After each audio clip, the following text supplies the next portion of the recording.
Good afternoon. I'm Ryan Hill, and we're here starting the Black Inventors series. So we'll talk about little-known Black inventors uh, several times a month. But today, the two inventors that we're going to start off with and talk with, and I'll have friends in the future that will join me and chime in, but these are guys who were so instrumental in the history of our country and in the uses everyday uses of and life improvement of families and people in the history of our country, but very few of us know about these men.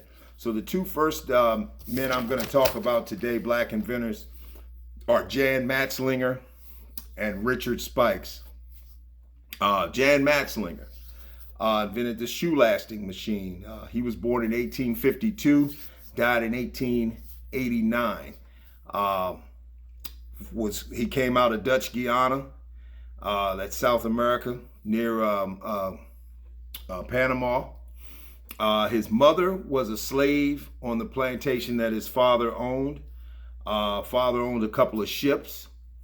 Young Jan was always mechanically inclined. He worked on the ship. He knew how to fix things. English wasn't well. His first language was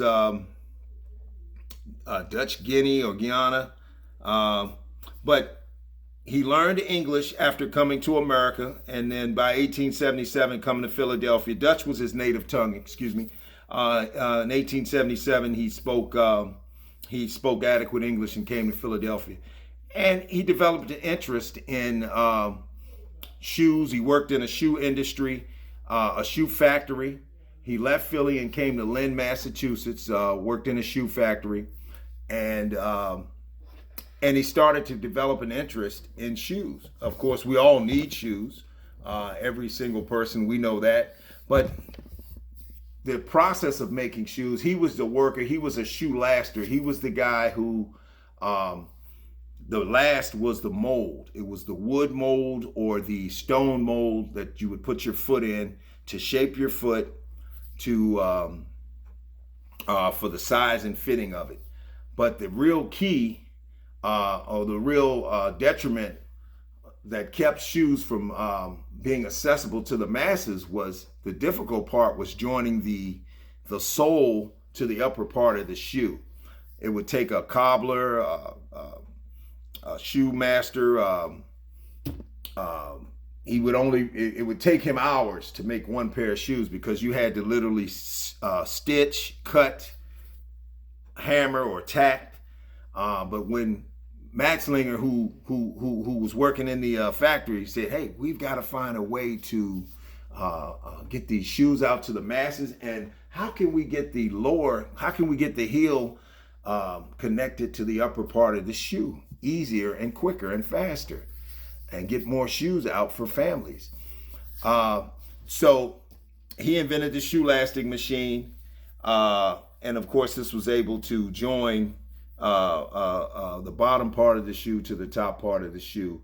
So essentially now you're having shoes made in a cookie cutter fashion, assembly line fashion. Once the mold was made, that was Mr. Jones's mold over there, so those are his size shoes, and that's Mr. Jenkins's shoes over there, that's his mold.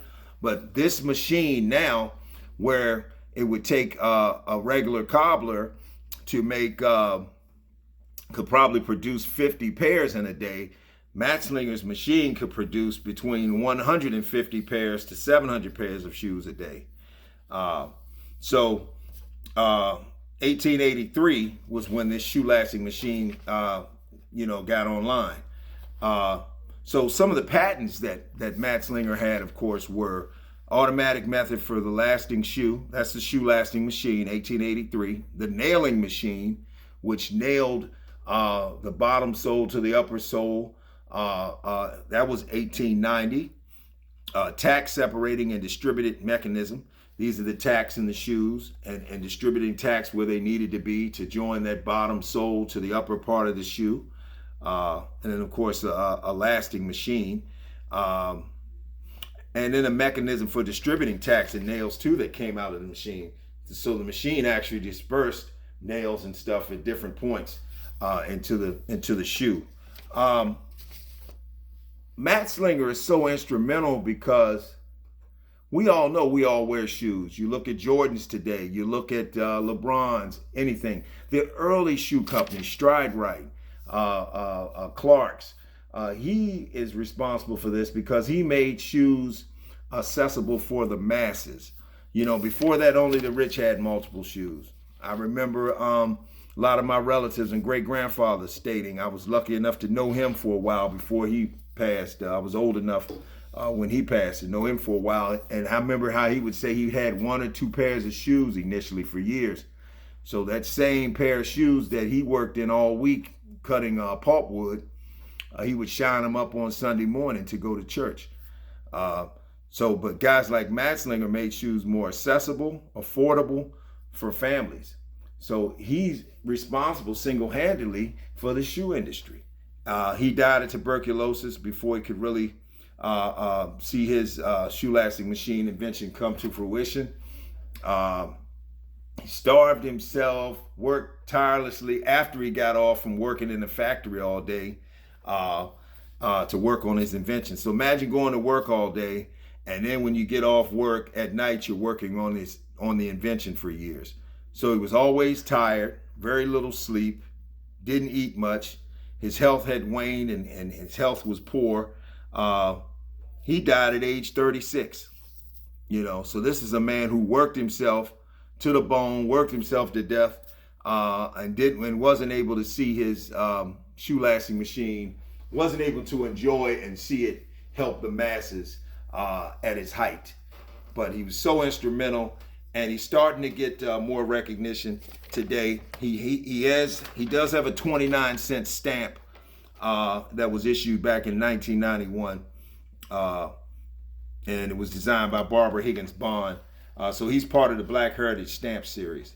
But so many things, or so much more importance that I can place on Jan Matzelinger and the shoe-lasting machine. But hey, when you're talking about making shoes affordable and accessible to the masses, and now look at what the shoe industry is today.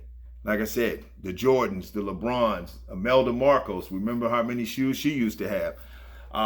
So it was guys like Matzelinger that started this industry and that saw a need and said, hey, it's got to be a way for us to get shoes out to the people and make them more affordable and accessible. It shouldn't take this long to make shoes, and the shoes shouldn't be this scarce. And so we'll be forever indebted to Jan Matzelinger, another one of our Black inventors. Another gentleman I wanted to talk about real quick was Richard Spikes. Richard Spikes, he did several things. He was a barber, he was a mechanic, he was a saloon keeper. So naturally, if this is your profession, you're usually the one who's inventing things to make the job easier. Most times, those are the guys who actually did some of the work, who actually had to do those jobs, looking for something to make their job easier. I said he was a barber, so he developed the horizontal swinging barber's chair. That was 1950. And Spikes lived from 1878 to 1965. Stayed mostly out west, California, New Mexico, Arizona. Family moved around. But he had an improved gear shift transmission in 1932. So that's an improvement on the automatic transmission. We all drive cars, most of us. He tweaked and improved the automatic gear transmission. And I actually saw something early in 1896 with him doing this work. And this was before the Model T came out. So, I know one thing in reading, that the early manual transmissions or sticks, very hard to drive initially. If you weren't very strong, sometimes it's very hard for some men, hard for women. So that was one of the motivations for Spikes formulating and working with developing a automatic transmission. Say, hey, it's got to be an easier way to drive. Everything doesn't have to be so laborious, like I'm steering through water, or trying to shift through water. So, and I'm exaggerating slightly, but that early manual stick shifts, weren't easy. They weren't fluid. So Spikes was looking for a different way to just simply put it in gear and drive and concentrate on driving. So like I said, a horizontal barber's chair, automatic transmission. Then he had automatic braking system that we still use too, emergency brake that we still use in trucks and buses today. He had a pantograph for conveying electrical current to trolleys. Trolleys like you have the trolley now today, still in San Francisco. He had a mechanism that protect the trolley if the circuit broke. And for me, I really had to try to break this down for myself. Basically, if the circuit broke on the trolley, he had a mechanism where the pole would come down and stop it and protect the trolley and protect the wires from breaking too. So it was a safety device if the circuits broke on the trolleys. So like I said, and the beer tap. Most of us drank beer. The beer tap, they still use the beer taps in kegs and different things. The beer tap that he invented kept the freshness, and it allowed the beer to be dispensed, of course, a little easier and faster. The tap used tubing to ease the release of beer from the barrel while also improving freshness over time. Of course, this technology is still used today. He had a self-locking rack for billiard cues as well. Your pool sticks. So he was able to, so you wouldn't lose your stick. Your billiard cues or your pool sticks would be locked in. You put it in this rack, you lock it. It's going to be in that rack when you play your next game. You don't lose your special sticks or your favorite sticks that you use or billiard cues that you use to play pool. And we talked about the trolley pole arrestor, electric current to trolley wires. He also had a device to obtain average samples and temperatures of tank liquids for automobiles and the industry in 1931.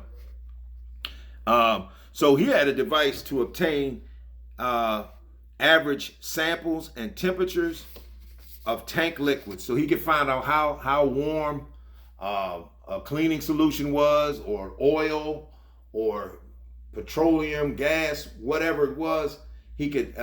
It basically had a gauge. He used early thermometers, if you will, to determine the temperature of liquids and the contents of liquids. And to do a good sample. If this is a good sample of it, if it needs to be stronger, he would let the engineers know, or the chemists know rather. So yeah, we're talking about the gear shift, the barber's chair.